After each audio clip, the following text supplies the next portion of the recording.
ಚಂದ್ರಗ್ರಹಣದ ಹಿನ್ನೆಲೆಯಲ್ಲಿ ಕರಾವಳಿ ಭಾಗದಲ್ಲಿ ಇರತಕ್ಕಂಥ ತೀರ್ಥಕ್ಷೇತ್ರಗಳು ಅದರಲ್ಲೂ ಪ್ರಮುಖವಾಗಿ ಗೋಕರ್ಣ ಮುರುಡೇಶ್ವರ ಇಲ್ಲೂ ಕೂಡ ಪವಿತ್ರ ಸಮುದ್ರ ಸ್ನಾನವನ್ನು ಮಾಡಲಾಗ್ತಾ ಇದೆ. ಗೋಕರ್ಣದ ಮಹಾಬಲೇಶ್ವರದಲ್ಲಿ ಆತ್ಮಲಿಂಗ ದರ್ಶನ, ಸಮುದ್ರ ಸ್ನಾನದ ಬಳಿಕ ಆತ್ಮಲಿಂಗ ದರ್ಶನ ಪಡಿತಾ ಇದ್ದಾರೆ ಭಕ್ತಾದಿಗಳು. ಚಂದ್ರಗ್ರಹಣ ದೋಷ ಪರಿಹಾರಕ್ಕೆ ಸಮುದ್ರ ಸ್ನಾನ ಬಹಳ ಶ್ರೇಷ್ಠವಾದದ್ದು ಅಂತ ಹೇಳ್ತಾರೆ. 11:30 ಬಳಿಕ ಆತ್ಮಲಿಂಗ ದರ್ಶನಕ್ಕೆ ಅವಕಾಶ ಇಲ್ಲ. ಮಹಾಬಲೇಶ್ವರ ದೇಗುಲ ಗೋಕರ್ಣದಲ್ಲಿ ಅಲ್ಲಿ ಆತ್ಮಲಿಂಗ ದರ್ಶನ ಮಾಡೋದಕ್ಕೆ ಮುನ್ನ ಸಮುದ್ರ ಸ್ನಾನ ಅತ್ಯಂತ ಪವಿತ್ರವಾದದ್ದು. ಇವತ್ತು ಗ್ರಹಣದ ದಿನ ಸಮುದ್ರ ಸ್ನಾನ ಮಾಡುವಂಥದ್ದು ಅತ್ಯಂತ ಪವಿತ್ರವಾದದ್ದು. ಕೆಲವರೆಲ್ಲ ಆ ಉದ್ದೇಶಕ್ಕೋಸ್ಕರನೇ ಹೋಗಿರ್ತಾರೆ, ಸಮುದ್ರ ಸ್ನಾನ ಮಾಡಬೇಕು ಚಂದ್ರಗ್ರಹಣದ ದಿವಸ ಅಂತಲೇ ಹೋಗಿರ್ತಾರೆ.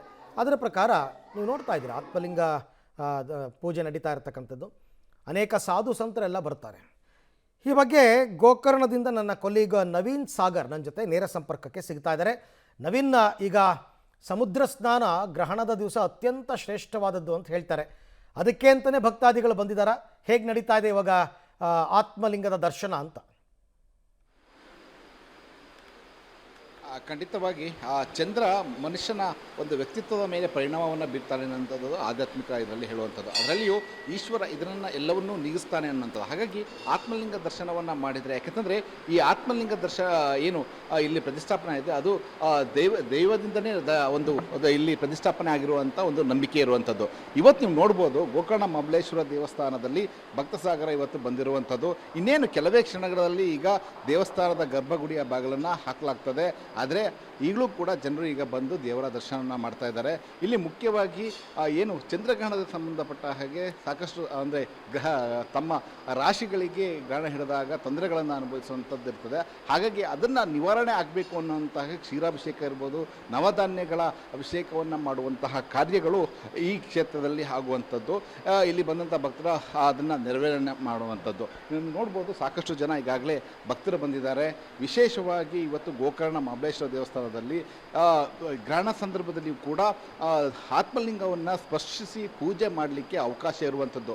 ಸದ್ಯ ಈಗ 11:30ಗೆ ದೇವರ ಗರ್ಭಗುಡಿಯನ್ನು ಬಂದ್ ಮಾಡಲಾಗ್ತದೆ. ಅದರ ನಂತರದಲ್ಲಿ ಮಹಾಮಂಗಳಾರತಿ ವಿಶೇಷ ಪೂಜೆ ಪುನಸ್ಕಾರಗಳು ನಡೀತದೆ. ಅದರ ನಂತರ ಮತ್ತೆ 5 ಗಂಟೆಗೆ ಇಲ್ಲಿ ಆ ಗರ್ಭಗುಡಿಯನ್ನು ತೆಗೆಯಲಾಗುತ್ತದೆ. ಆ ಸಂದರ್ಭದಲ್ಲಿ ಭಕ್ತರು ಕೂಡ ಬರ್ತಾರೆ. ಈಗ ನೀವು ನೋಡ್ಬೋದು ಭಕ್ತರು ಈಗ ಸೋಮವಾರ ಹೆಚ್ಚಾಗಿ ಜನ ಇದ್ದರು, ಇವತ್ತು ಮಂಗಳವಾರ ಹುಣ್ಣಿಮೆ ದಿನ ಅಂತ. ಇಂಥ ಸಂದರ್ಭದಲ್ಲಿ ಇವತ್ತು ಯಾಕೆ ಭಾಳಷ್ಟು ಕಮ್ಮಿ ಅಂತ ಹೇಳಬೇಕಾಗುತ್ತೆ. ಯಾಕೆಂತಂದರೆ ಎಲ್ಲೋ ಒಂದು ಕಡೆ ಗ್ರಹಣ ದೋಷ ಇರೋದರಿಂದಾಗಿ ಜನರು ಹೆಚ್ಚು ಹೊರಭಾಗಕ್ಕೆ ಬರಲಿಕ್ಕೆ ಹೆದರ್ತಾರೆ. ಹೀಗಾಗಿ ಸ್ವಲ್ಪ ಒಂದು ರೀತಿಯ ಭಕ್ತರ ಸಂಖ್ಯೆ ಕಮ್ಮಿ ಆಗಿದೆ ಅಂತಲೇ ಹೇಳ್ಬೋದು. ಆದರೆ ದೋಷ ನಿವಾರಣೆಗಾಗಿ ಬಂದಂಥ ಭಕ್ತರು ಆತ್ಮಲಿಂಗವನ್ನು ಸ್ಪರ್ಶಿಸಿ ಪೂಜೆಯನ್ನು ಮಾಡಿಕೊಂಡು ಇಲ್ಲಿ ಪ್ರವೃತ್ತರಾಗ್ತಾ ಇರೋದನ್ನು ಕಾಣ್ಬೋದಾಗಿದೆ. Arvind. Right, thank you Naveen, ತಮ್ಮ ಎಲ್ಲ ಮಾಹಿತಿಗಾಗಿ ಧನ್ಯವಾದ. ಗೋಕರ್ಣದಿಂದ ನೇರ ಸಂಪರ್ಕದಲ್ಲಿ ನನ್ನ ಕೊಲೀಗ್ ಕೊಟ್ಟಂತಹ ಮಾಹಿತಿ. ಸಮುದ್ರ ಸ್ನಾನವನ್ನು ಮಾಡಿಕೊಂಡು ಭಕ್ತಾದಿಗಳು ಆತ್ಮಲಿಂಗ ದರ್ಶನಕ್ಕೆ ಬರ್ತಾ ಇದ್ದಾರೆ, ಹೆಚ್ಚಿನ ಸಂಖ್ಯೆಯಲ್ಲೇ ಬರ್ತಾ ಇದ್ದಾರೆ. ಆದರೆ ಇಲ್ಲೂ ಕೂಡ ಗ್ರಹಣದ ಸಂದರ್ಭದಲ್ಲಿ ಆತ್ಮಲಿಂಗದ ದರ್ಶನ ಇರಲ್ಲ.